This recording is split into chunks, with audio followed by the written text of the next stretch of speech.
అంటే కూటమిలో లోకేష్ గారే ముఖ్యమైన మంత్రి అన్నట్టు కూడా మాట్లాడుతున్నారు. ఏ జీవో పాస్ అవ్వాలన్నా ఎవరిని ట్రాన్స్ఫర్ చేయాలన్నా అతని దగ్గరికి వెళ్తున్నాయి ఫైల్స్ అన్నట్టు కూడా మాట్లాడుతున్నారు. చంద్రబాబు నాయుడు గారి వ్యవహార శైలిలో పూర్వానికి ఇప్పుడు తేడా వచ్చిందండి. కొంత పూర్వం ఆయన పని చేసుకుని వదిలేస్తారనే దానికంటే కూడా మొన్న పదవులు ఇచ్చిన వాళ్ళు కొన్ని బాలకోటయ్య గారి దగ్గర మిగతా వాళ్ళని చూస్తూ ఉంటే కొంత ఆయన కొంత మానవీయ కోణంలో మళ్ళీ అంటే మానవ సంబంధాల విషయంలో మళ్ళీ తిరిగి ఆలోచిస్తున్నారు అనిపిస్తూ ఉందండి. బాగా నేను అంటే గత 30 సంవత్సరాలుగా 40 సంవత్సరాలుగా ఆయన 40 సంవత్సరాలు గమనిస్తూ ఉంటే కానీ లోకేష్ గారు మొత్తం ఒక కమర్షియల్నెస్కి వెళ్ళిపోతున్నట్టు అనిపిస్తుంది. ఇవాళ అన్ని శాఖలకి ఆయన సకల శాఖ మంత్రి కింద పోను సజ్జల రామకృష్ణ గారు అనుకునేవాళ్ళం. ఆయనకి పైన జగన్మోహన్ రెడ్డి గారు, ఇప్పుడు ఈయన పైన ఎవరు లేరు. కొన్ని వర్షాలు గారు నాన్నగారు ఉండి ఉంటారు తప్పితే ఇవాళ ఎక్సెప్ట్ పవన్ కళ్యాణ్ గారి శాఖ తప్ప సకల శాఖ మంత్రిగా ఇవాళ లోకేష్ గారి అధిపత్యం లేకుండా ఏం జరిగే పరిస్థితి కూడా లేదని అనుకుంటున్నాను. అందరూ కూడా ఆయన మాట చెప్పిన మాట వినాల్సిన పరిస్థితి వస్తుంది. హోంశాఖ దగ్గర నుంచి ప్రతిదీ కూడా అనేది బహుళత్రా వినిపిస్తున్న ఒక మాట. కళ్యాణ్ బాబు గారి శాఖల మంత్రివర్గ శాఖలు మాత్రం ఈయనకి ఏలు పెట్టడానికి. కానీ మోదీ గారిని కలుస్తున్నారు, మోదీ గారు పదే అపాయింట్మెంట్ ఇస్తున్నారు, హోంమంత్రిని కలుస్తున్నారు, ప్రధానమంత్రిని కలుస్తున్నారు. మోదీ గారు దూతా ఉంటారు. కొంతమంది నాయకులు, యువతరం నాయకులు కదా ఈయన. చంద్రబాబు నాయుడు గారి మీద ఆయన భయం, ఎప్పుడు ఎక్కువైపోతాడు ఆయన మళ్ళీ ఆయన అని అనుకుని ఈయన మాత్రం అంటే జైల్లోంచి బయట తీసుకురావడానికి సాయం చేసినట్టు నేను అనలేదండి. ఆ రాష్ట్ర అధ్యక్షురాలు వాళ్ళు కూడా మాట్లాడిన ప్రకారం మేమే తీసుకెళ్ళి మాట్లాడితే ఏదో చేశారు, ఏ కేసు ఉంది, ఎక్కడ ఎవరి దగ్గర ఉందని అమిత్ షా గారు అడిగారంటే మరి వేయించింది వాళ్ళే తీసుకుంది వాళ్ళని జనబాహుళ్యం ప్రచారం లేదా? భలే ఆడారండి. వాళ్ళే చేయించి వాళ్ళే మనుషులు పంపించి వాళ్ళే పెట్టించి అద్భుతంగా తెలుగుదేశం పార్టీకి బీజేపీతో కొలవడం మళ్ళా చెప్తున్నానండి. 2023 వరకు వాళ్ళకి ఇష్టం లేదు, 90% కేటర్కి ఇష్టం లేదు. కానీ ఆ ఉత్తర భారతీయ జనతా పార్టీ అప్పుడు ఎల్వి సుబ్రహ్మణ్యం గారు, ద్వివేది గారితో ఎలా ఆడిచ్చారో చూశారు కదా అని అభిప్రాయం ఉంది. ఎందుకు వచ్చినా కూడా పోలీసులు జగన్మోహన్ రెడ్డి గారు అయితే అరివీర భయంకరంగా నిలబడ్డారు. ఈ పోలీసులు ఎలా తట్టుకుంటాం, బీజేపీతో ఉంటే తట్టుకోవడానికి అవసరమని చెప్పి ఒక భావన ఏదైతే ఉందో అది చేసింది తప్ప ఇదంతా ఆడిచ్చింది మొత్తం అంతా కూడా ఆదాని గారి ఉత్తర భారతీయ జనతా పార్టీ మాత్రమే. దాంట్లో పావులుగా మారిపోయారు. దురదృష్టం ఏంటంటే ఆంధ్రప్రదేశ్ హక్కును కూడా తాకట్టు పెట్టేటట్టు అధికార పార్టీ కాబట్టి నేను ఎక్కువ మాట్లాడుతాను. ఇవాళ అధికారంలో ఉన్న తెలుగుదేశం పార్టీ, జనసేన, ఉత్తర భారతీయ జనతా పార్టీ ఆదేశాలకు అనుగుణంగా వెళ్తున్నారు. కానీ ప్రతిపక్షంలో జగన్మోహన్ రెడ్డి గారు కూడా ఎటు వెళ్తున్నారు, చాలా బాధాకరం. కానీ లోకేష్ ఏం అడిగినా మోదీ గారు ఇట్లా ఇచ్చేస్తున్నారు కదండి. ఇచ్చేసారు. ఆంధ్రప్రదేశ్ హోదా ఇచ్చారు, విభజన హామీలు ఇచ్చారు. అలాగే స్టీల్ ప్లాంట్ ఏదైతే ఉందో వెంటనే ఆపేసి 4-3 గన్లు ఇచ్చేసారు. ఇప్పుడు వచ్చేస్తున్నాయి గన్లు. 2 MPT కెపాసిటీ కూడా పెరిగిపోయి నడుస్తుంది. పోలవరం ప్రాజెక్టులు చేసిన నమ్మక ద్రోహాన్ని సవరించేసి ఆ పోలవరం ప్రాజెక్టు 150 నీళ్లు నిలబెట్టేట్టు రిహాబిలిటేషన్ డబ్బులు కూడా ఆల్రెడీ రిలీజ్ చేసేసారు. అలాగే మనకు ఏదైతే ఉందో అమరావతికి 15,000 కోట్ల చొప్పున 4 ఏళ్ళకి ఇస్తారన్నారు. ₹1 కూడా వాళ్ళ గ్రాంట్గా ఏదో 1,500 ఎంగిల్ మెతుకులు ఇచ్చినట్టు మొన్న తప్ప 60,000 కోట్లలో రాలేదని చెప్తాం. అంటే ఇచ్చేసారు. అవన్నీ చెవిలో పూలు పెట్టేవాడు, నినేవాడు ఇంకా సరే ఎందుకని మరి ఉపమానాలు అయితే కొంతమంది బాధపడతారు. చెవిలో క్యాబేజీలు పూలు పెట్టుకున్నామా, లేదంటే అదే దేశంలో పెద్ద పూలు ఉంటాయంట, ఒకటి 100 కేజీలు. ఆ పూలు పెట్టుకుని ఉండమని ప్రజల చేతుల్లో పెడుతున్నారు. అడిగితే ఇచ్చారు, ఇచ్చినమ్మ వాయనం, పుచ్చుకున్నమ్మ వాయనం తప్పితే రాష్ట్రానికి ఏదో రోడ్లు వాళ్ళ తాతగారు జాగీర్ గుజరాత్ నుంచి తీసుకొచ్చి ఇస్తున్నారా?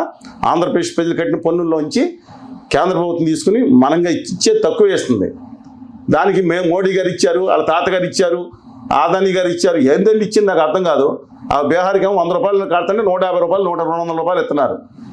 మనకేమో ₹100 ఆంధ్రప్రదేశ్ ప్రజలు కట్టిన పన్నులోంచి కేంద్ర ప్రభుత్వం తీసుకెళ్లి మా మోడీ గారు ఇచ్చారు, రోడ్లు ఇచ్చారు, తోలు తీస్తున్నారు. రోడ్లు ఇచ్చి అంటే గూగుల్ ఇచ్చాము, ఊరుకొని దాన్ని మాట్లాడదాం, అది వేరే సబ్జెక్ట్ మాట్లాడతాము. వాళ్ళు ఇచ్చారు, వాళ్ళు తీసుకొచ్చి ఇచ్చారు.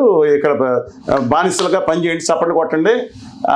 ఆదాని గారు మా గుజరాతీ మార్వాడీలందరినీ పంపిస్తున్నాము, మీరు వాళ్ళ దగ్గర బానిసలుగా చేయండి అని చెప్పి తప్పట్లు కొట్టించుకుంటున్నారు.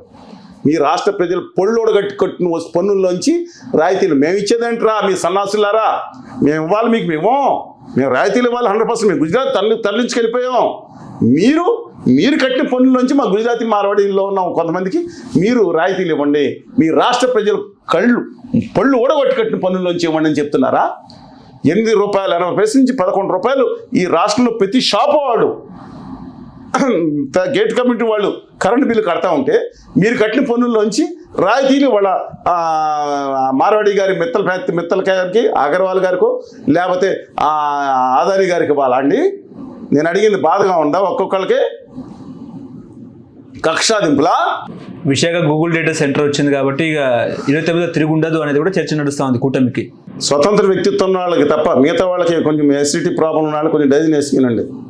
వీరాభిమానులకి, స్వతంత్ర వ్యక్తిత్వం ఆత్మసాక్షి ఉన్న వాళ్ళకి నేను చెప్పిన మాటలు ఏదో సైడ్ ఉంటుందని అనుకోమాకండి. ఇవాళ అదానీ గారి గూగుల్ సెంటర్, అదానీ గారి గూగుల్ సెంటర్ ఆయన పెట్టారు. అదానీ టైడ్ అప్ ఇతనే రాసి ఉంది, అన్ని నేషనల్ ప్రోడక్ట్గా అదానీ గూగుల్ సెంటర్ అని వచ్చింది. దీనివల్ల ఒక పాజిటివ్ ఆస్పెక్ట్ విశాఖపట్నానికి వచ్చింది. నేను చెప్పింది సత్యం అండి. ఈ డేటా సెంటర్ రావడం వల్ల విశాఖపట్నం ఎక్కడో అనేది వచ్చిన వెంటనే అనౌన్స్ అయిన తొలి కొంత సమయంలోనే 22 కోట్ల మంది చూశారండి వేర్ ఈజ్ వైజాగ్ అని. అంటే it has created a lot of interest among across the nations and continents which is a fact.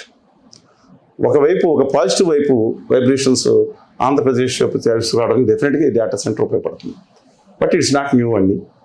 ఎప్పుడో సంవత్సరాల క్రితమే అదానీ డేటా సెంటర్కి శంకుస్థాపన చేసింది ఎవరు? చంద్రబాబు గారు. ఎంతకి? $10 బిలియన్. ఇప్పుడు కూడా ఈ కేబుల్ ల్యాండింగ్ స్టేషన్కి, తర్వాత ఈ పవర్ ప్రాజెక్టులు 5,000 మెగావాట్లకు అవసరమైన 25,000 కోట్లు, లేకపోతే దానికి 40,000 కోట్లు పక్కన పెడితే, ఇవాళ 36,000 కోట్లు పక్కన పెడితే గూగుల్ డేటా సెంటర్ బదులు అదానీ డేటా సెంటర్ది ఆ రోజు శంకుస్థాపన చేసి $10 బిలియన్. అంటే ఎంత అండి? అప్పుడు డాలర్ విలువ లెక్కేస్తారు. ఇక్కడ మన లెక్క మాకండి. ₹70, 70,000 కోట్లతో వస్తుంది 10 బిలియన్ అని రాశారు. 70,000 కోట్లని పెట్టి ఆ రోజు శంకుస్థాపన పేపర్లో ఇచ్చుకుని రాజబాజీ కొట్టుకున్నారు. ఇప్పుడు $10 బిలియన్. తర్వాత లాస్ట్ ఇయర్లో ఎక్స్పాన్షన్ చేస్తారు. అంటే ఇప్పుడు కూడా డాలర్ విలువ ₹88 కానీ 88,000 కోట్లు.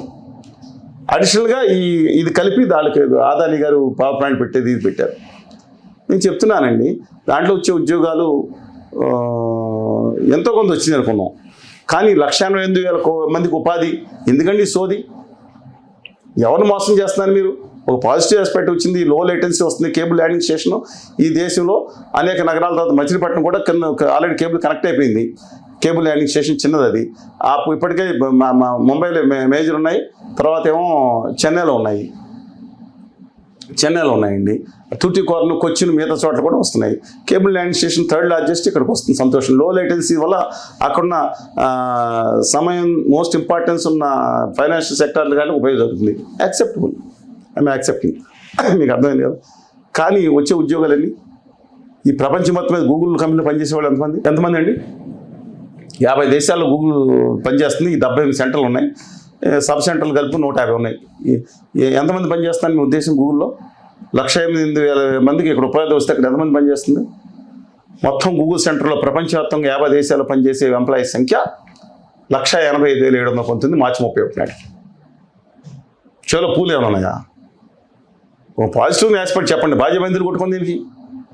అదొక మాకు వద్దురా బాబు, ఈ పర్యావరణం నష్టాన్ని క్రియేట్ చేస్తుంది గ్రీన్ ఎనర్జీ అంటే. సోలార్ పవర్ కూడా నిజంగా తర్వాత సోలార్ ప్లేట్లు ఏం చేస్తారు మనం మాట్లాడుకుందాం. ఓకే, ఉన్నదానే బెటర్ అనుకుందాం.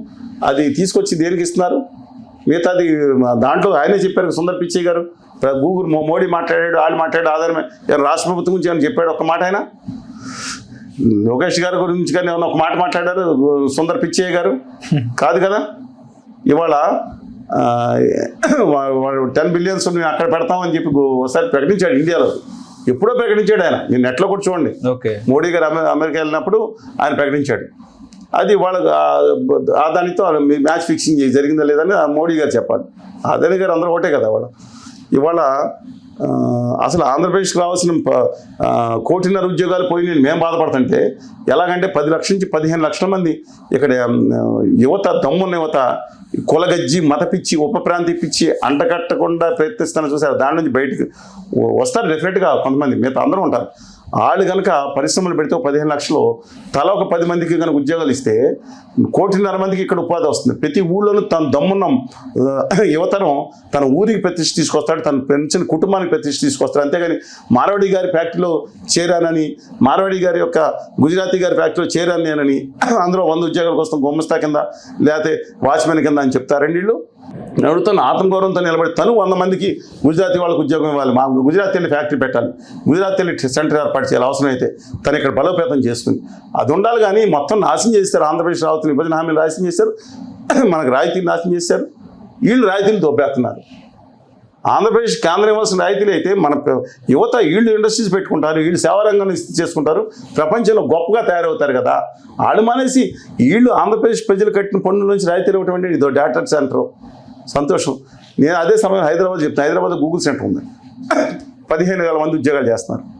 2026 మార్చి నాటికి 3.3 మిలియన్ ఎస్ఎఫ్టీ, 33 లక్షల చదరపు అడుగుల ఎస్ఎఫ్టీ తయారవుతుంది. అప్పుడు ఇంకో 18,000 మంది ఉద్యోగాలు వస్తాయి. అమెరికా తర్వాత అత్యధిక ఆ సెంటర్లో కాకుండా ప్రపంచంలోనే సింగిల్ సెంటర్లో పనిచేసే అత్యధిక ఎంప్లాయీస్ పనిచేసే సెంటర్గా హైదరాబాద్ మారబోతుంది. దిస్ ఈజ్ ఫ్యాక్ట్ అండి. దాని మీద మనం మాట్లాడుకోవాలి తప్పితే ఒక డేటా సెంటర్ అయితే ఏముంటుందండి, ఒక స్టోరేజ్ సెంటర్ అది. ఎస్, వై నాట్, మంచిది, పాజిటివ్ తీసుకుందాం. 5 గిగాబైట్స్ కావాలనుకుంటే 5,000 మెగావాట్లు కావాలి పవర్. దానికోసం అక్కడ రాయలసీమలో ఉన్న దాన్ని లైన్ వేసుకోవడం కోసం రాష్ట్ర ప్రభుత్వం, కేంద్రం ఈయన కోసం మిగతా వాళ్ళకి లాభం అనే పేరుతో 25-30 కోట్లు ఖర్చు పడుతుంది. ఇంకా గ్యాస్ కూడా మాకు భూగర్భం గ్యాస్ కూడా ఇచ్చేస్తారు గుమ్మా వ్యాపారులకి. ఏం జరగబోతుందండి రాష్ట్రంలో? బానిస రాష్ట్రంగా చేయబోతున్నారా? ప్రజలు ఆలోచించుకోవాలి. వచ్చిన దాన్ని పాజిటివ్గా తీసుకుందాం, ఒక పాజిటివ్ ఎక్స్పెక్ట్లో. కానీ 1,80,000 బాధ్యత లోన్ కావద్దు. స్వప్నం ఉండేవాళ్ళు చెప్తున్నాను, లోన్ కావద్దు.